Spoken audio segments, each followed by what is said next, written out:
সাবেক জনপ্রশাসন মন্ত্রী ফরাদ হোসেনের স্ত্রী ও যুব মহিলা লীগের কেন্দ্রীয় কমিটির সহসভাপতি সৈয়দা মোনালিসাকে গ্রেপ্তার করেছে পুলিশ। পরে তাকে আদালতে প্রেরণ করা হয়। একটি মামলায় পুলিশ 7 দিনের রিমান্ড আবেদন করলে আদালত 3 দিনের রিমান্ড মঞ্জুর করেন।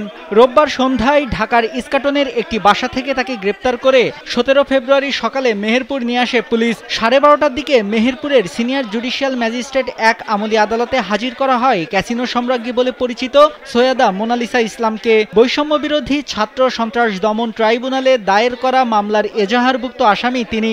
এছাড়াও পলি খাতুন নামের এক নারীর 5 আগস্ট দায়েরকৃত একটি জিআর মামলার প্রধান আসামি মোনালিসা। স্যান্ডেলিনা সো, রূপচর্চায় আভিজাত্য।